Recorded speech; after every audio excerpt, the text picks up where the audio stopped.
श्री राम त्रयोविंश सर्ग। भयंकर उत्पातों को देखकर भी खर का उनकी परवाह नहीं करना तथा राक्षस सेना का श्री राम के आश्रम के समीप पहुंचना। उस सेना के प्रस्थान करते समय आकाश में गधे के समान धूसर रंग वाले बादलों की महाभयंकर घटा गिर आई। उसकी तुमुल गर्जना होने लगी तथा सैनिकों के ऊपर घोर अमंगल सूचक रक्तमय जल की वर्षा आरंभ हो गई।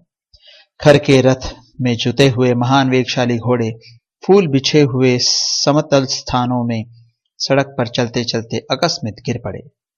सूर्यमंडल के चारों ओर अलाद चक्र के समान गोलाकार घेरा दिखाई देने लगा, जिसका रंग काला और किनारे का रंग लाल था। तदनंतर खर के रथ की स्वर्णमय दंड वाली ऊंची ध्वजा पर एक विशालकाय गिद्ध आकर बैठ गया, जो देखने में बड़ा ही भयंकर था।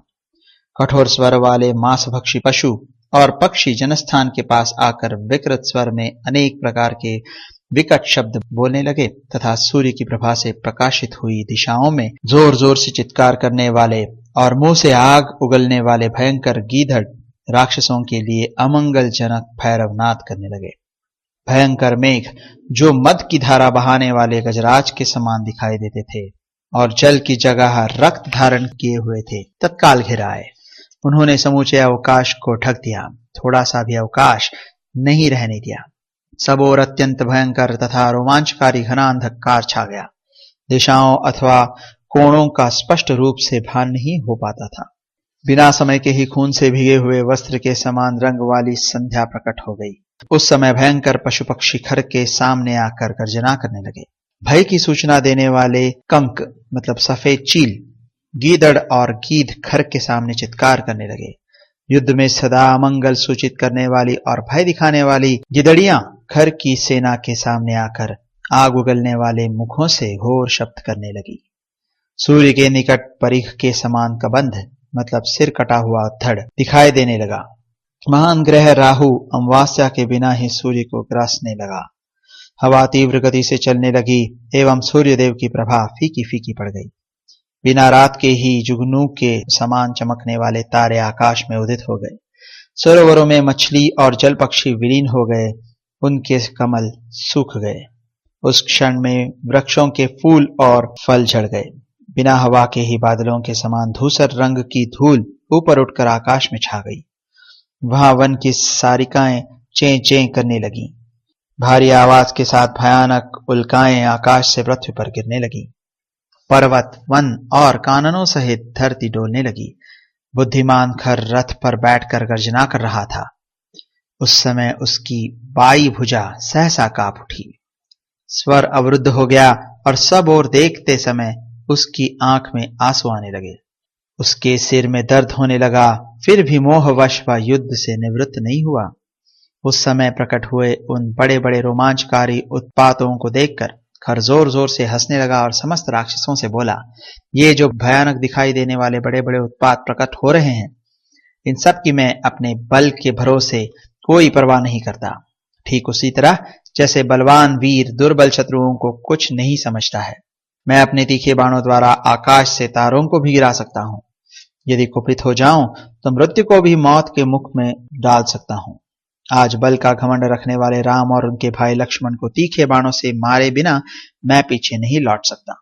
जिसे दंड देने के लिए राम और लक्ष्मण की बुद्धि में विपरीत विचार मतलब क्रूरतापूर्ण कर्म करने के भाव का उदय हुआ है, वह मेरी बहन शूर्पणखा उन दोनों का खून पीकर सफल मनोरथ हो जाए।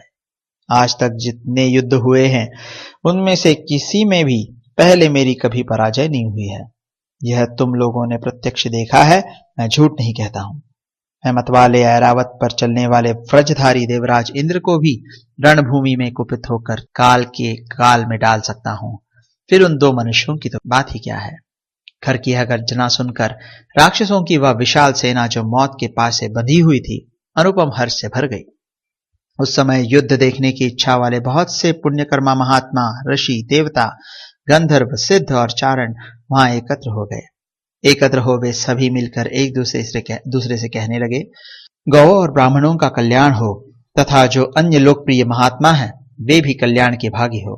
जैसे चक्रधारी भगवान विष्णु समस्त असुर शिरोमणियों को परास्त कर देते हैं, उसी प्रकार रघुकुल भूषण श्री राम युद्ध में इन पुलस्त्यवंशी निशाचरों को पराजित करें।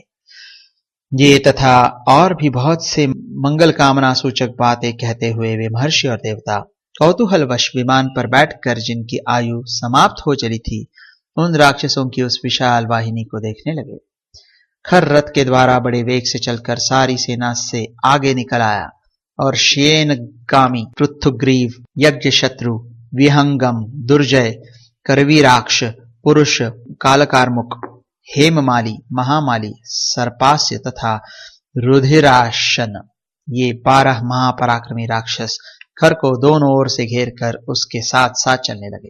महाकपाल, स्थूलाक्ष, प्रमाथ और त्रिशिरा, ये 4 राक्षस वीर सेना के आगे और सेनापति दूषण के पीछे पीछे चल रहे थे। राक्षस वीरों की वह भयंकर वेग वाली अत्यंत दारुण सेना जो युद्ध की अभिलाषा से आ रही थी, सहसा उन दोनों राजकुमार श्री राम और लक्ष्मण के पास जा पहुंची, मानो ग्रहों की पंक्ति चंद्रमा और सूर्य के समीप प्रकाशित हो रही हो। इस प्रकार श्री वाल्मीकि निर्मित आर्ष रामायण आदि काव्य के अरण्य कांड में 23वां सर्ग पूरा हुआ।